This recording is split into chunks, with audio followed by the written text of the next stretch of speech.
नमस्कार दोस्तों, अपने यूट्यूब चैनल पर स्वागत करती है। हमारे चैनल के नाम है अर्चना भोजपुरी गीत स्टार। जाइए एक बार सर्च मार के देखिए, बहुत प्यारा प्यारा हम लोग गीत गा रहा है। आप लोग देख ही नहीं रहा है, देखिए आगे बढ़ाइए।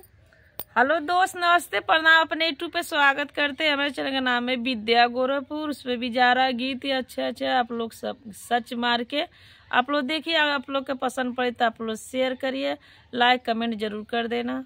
और सुनिए गीत हम लोग के कैसा है।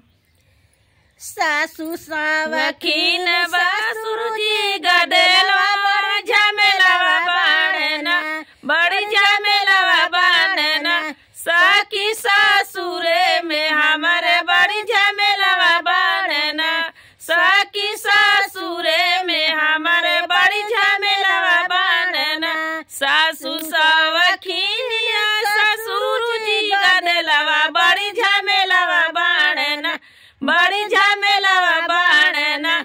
सखी ससुरे में हमारे बड़ी झमेलावा बाणना। सखी ससुरे में हमारे बड़ी झमेलावा बाणना। देवरू से आन बान देवरू नदानवा, देवरू से आन बान जेठऊ नदानवा। बैठल कुचली जेठनिया मुँह में पानवा, बैठल कुचली जेठनिया मुँह में पानवा। छोटकी ननदिया करेली बड़ी खेलवा, छोटकी ननदिया करेली बड़ी खेलवा। बड़ी झमेलावा बाणना, बड़ी झमेलावा बाणना।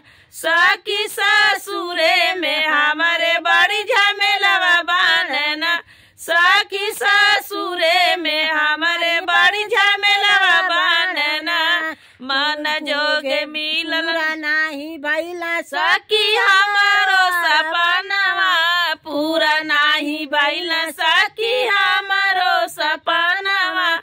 मन जोगे मिलल नाही हमारो सजनवा, मन जोगे मिलल नाही हमारो सजनवा। मिलबार घूम सखी बनी के रुहेलवा, दिन भर घूम सखी बनी के रुहेलवा। बड़ी झमेलावा बाणना, बड़ी झमेलावा बाणना। सखी ससुरे में हमारे बड़ी झमेलावा बाणना। सखी ससुरे में हमारे बड़ी झमेलावा बाणना। सखी सासुवखीनी ससुर जी गदेलवा बड़ी झमेलावा बाणना, बड़ी झमेलावा बाणना। सखी ससुरे में हमारे बड़ी झमेलावा बाणना। सखी ससुरे में हमारे बड़ी झमेलावा बाणना।